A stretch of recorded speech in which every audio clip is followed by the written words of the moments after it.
Verdansk is officially coming back. They got a trailer. I got on my actual Verdansk shirt with the Verdansk map in the background. So I'm excited to just kind of see what the GOAT Westy has to say in content creation and just what's going down, because I have no clue since I haven't been playing as much. But I am excited for Verdansk to check it out.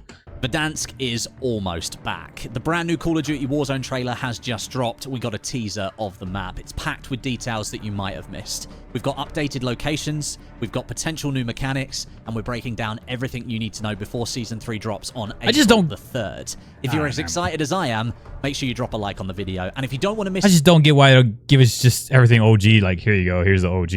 But yeah. Out on all the latest Warzone updates, information, gameplay, new additions, hit that subscribe button. We'll be covering it all here on the channel. Let's dive into the details.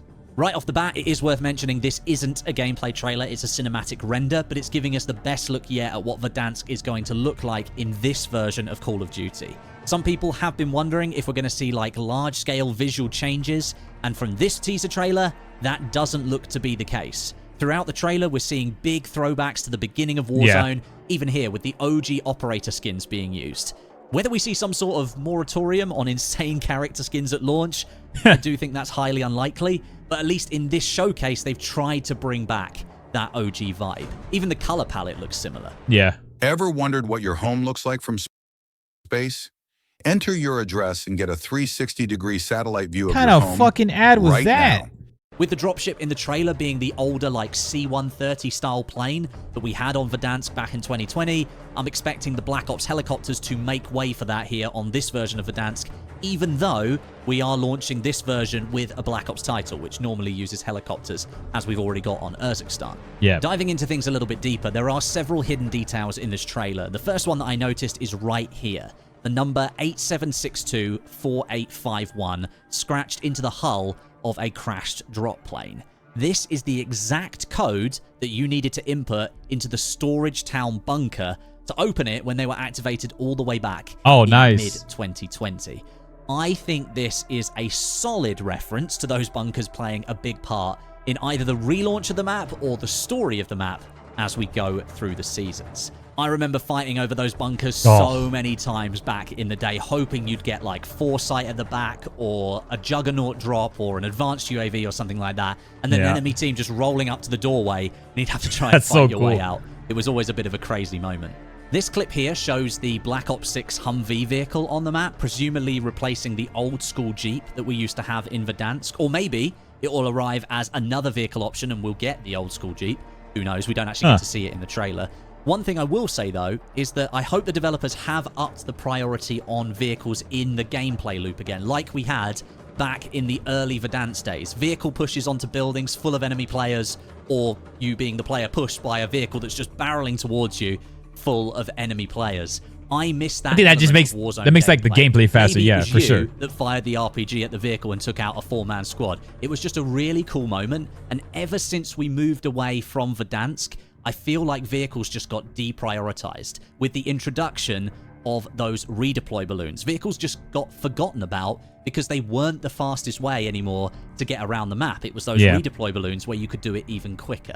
So I hope we go back to vehicles being the main mode of transport in Warzone, maybe even helping to slightly slow down gameplay at the same time and bring it back to those original March 2020 speeds that we saw when Verdansk first launched. We then cut over to this clip here, one of our operators lovingly hugging a wall, and when we zoom out on it, it happens to be one of the walls within the OG Gulag showers. Now, I still consider this to be the best Gulag ever in the history of Warzone. It was so simple, it allowed players to learn it effortlessly, and it presented an easy route back into a match. And you've got to remember, at the time, when Warzone first launched, the Gulag feature was revolutionary for Battle Royales. Warzone was the only one to do it, and it really set the mode apart, giving every single player a second chance to return to the fight and help their teammates instead of you just sitting in a spectator cam for the next 15 minutes. So cool. It really updated what Battle Royales could be, so I'm excited to see Gulag Showers return. We then come back to a shot of our operators in their OG clothing, walking alongside that crashed plane again, which I think is likely to be the one that was already crashed on Verdansk, just outside the boundary wall of Millie Base. I think I'm remembering that correctly. It was like next to a frozen lake I'll put a screenshot up on the screen to show what I'm referencing. Yeah. Now, the plane has got some graffiti on it, and perhaps that's signaling that some time has passed since we were last here on Verdansk. And yes, we can just completely forget that the map was nuked at the end of Warzone 1.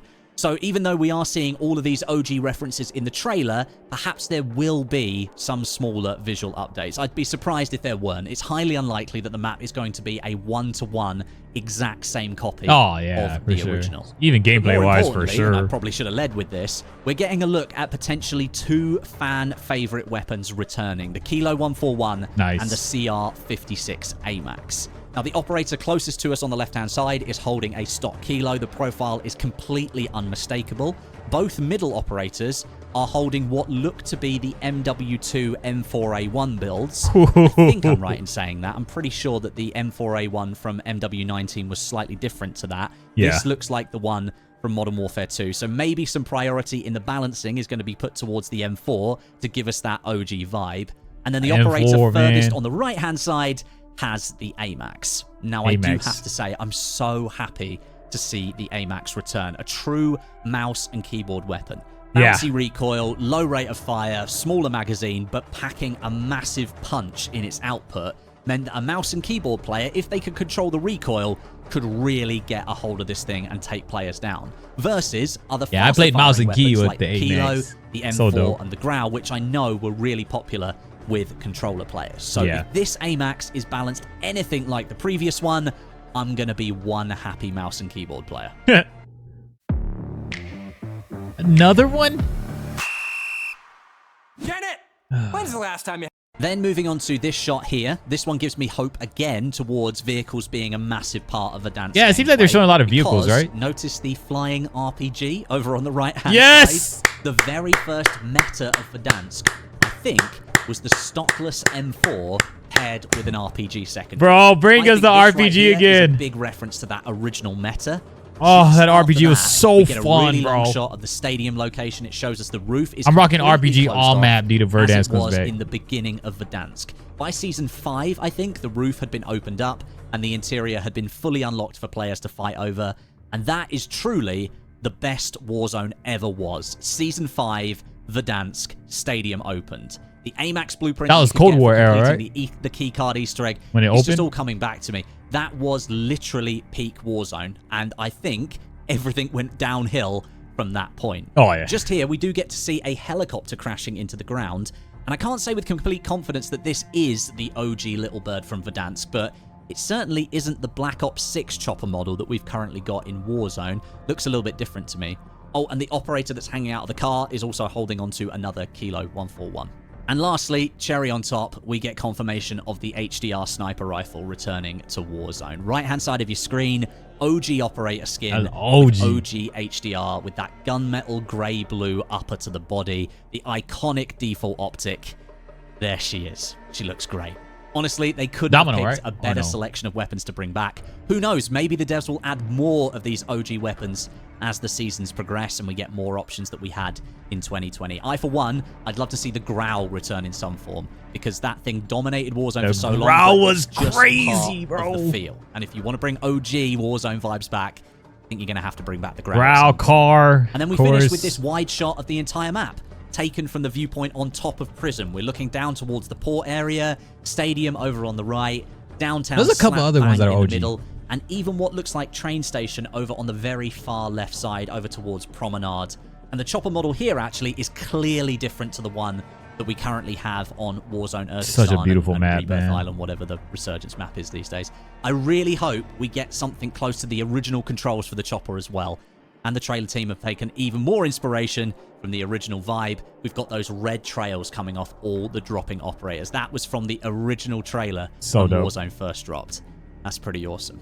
So, we're about 3 weeks away from the launch of Verdansk with Season 3 after that short delay that was announced last week. That takes us over the top of the 5-year anniversary of Verdansk launching. That's actually today, March 10th. And it's a shame they couldn't tally those two things up, but hey, if the delay is to make sure that devs could finish up some stuff, I'm pretty cool with it.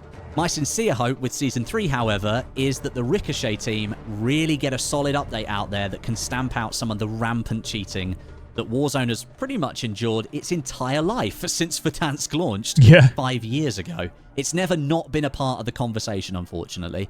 And time and again, we've seen blog posts, we've seen updates, we've seen patches from the Ricochet team promising to deliver real progress and then failing to live up to those promises.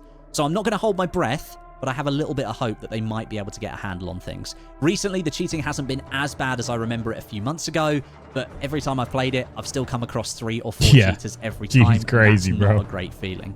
I'm not going to hold my breath, like I say, but here, you never know. It might get better. Let me know in the comments what you're most excited about with the return of Verdansk. Maybe let me know what your favorite drop point. Very, very good stuff, Westy, man. Appreciate you on this video, man, that I'm just kind of reacting to. I have my OG Verdansk shirt on right now. Man, it's gonna be so hard. I think it'll stay relevant for a while, but if even if they change nothing about the game right now and just have the map, Warzone would at least be good for like a month maybe. If they make a lot of changes where it's worth reinvesting time into, I think a lot of mainstream people. It was just so magical in 2020. It was just a once in a lifetime thing that happened that I don't think it'll ever get to that. I think everybody agrees on that.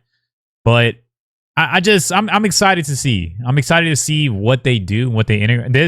These new mechanics they've gotten better. I think Warzone 2.0 just ruined everything that we've been backtracking since. So we've been trying to like figure everything out all over. I don't know what they're doing over there, but it should just be exactly what it was. Just kind of like how Fortnite does it. Just new POIs, or rotate maps, or have options for different maps. Like it's like what they do in multi anyway, right? You choose maps or have choices for maps. I don't understand why to this day there's no resurgence like options, right? Vondel, even Ashika, as much as people don't like it. Fortune's Key, Area 99, Rebirth. Like have us all just choosing options like as a server or something. I don't know. It just needs to have a little bit more content. I think everything else just gets stale. But I mean, with this update, this probably be a huge update too, by the way. Probably for no reason at all. But I feel like this is like their last option. They had to do this because I think they just noticed like how bad the game was. This is their last hope, I believe. If they kind of flop on this, there's nothing really to like hype up Warzone anymore. You know what I mean? So they can't, like, this delay hopefully was good. So they can be like, oh yeah, you know what? Like, we're going to delay. We're going to make sure it's real good for y'all. I don't know. It's to build even more anticipation to try to, because they're very good at marketing, as you can see. Look at this trailer. It was so good at the marketing perspective. But we have to see how great Warzone is going to be, because if Verdansk, I wouldn't say flops, but if there's not like a huge jump in like the betterism of the game, I think Warzone's officially done at this point. I haven't even been playing Warzone as much. I play because like a lot of my friends love to play this game still, but it's going to be very intriguing because after this, there's nothing to be like, oh man, Warzone's so back. Of course, we always know how great Call of Duty can be, so we'll see what happens, but I don't, this is something they cannot drop the ball with. Like, Verdansk has been gone forever, and people know how great, there's such a high standard for this map, where like everybody's always nostalgia baited in this, man. Just like, oh man, Verdansk is always gonna be the best. Verdansk, like, that's all everybody talks about. So this is their chance here, and if it flops, I feel like, I wouldn't say it's over. Call of Duty is a huge brand, but there will be a lot of stuff they need to really pick back up on if they even want to keep a player base after this. They can't drop the ball on this. Either they got to go back and study and copy and paste a lot of the Modern Warfare 19 like servers, go talk to Raven, go talk to Infinity Ward, like start throwing stuff in there that they were doing at that point, man, because if they drop this ball, man, I don't see Warzone really going anywhere else after this. Like, it'll kind of just be like the way it is right now, just kind of like chill. People are still playing, of course. Probably one of the best free games still on the market always, but yeah, we just got to see, man. But yeah, y'all let me know y'all's thoughts. I appreciate y'all. Peace.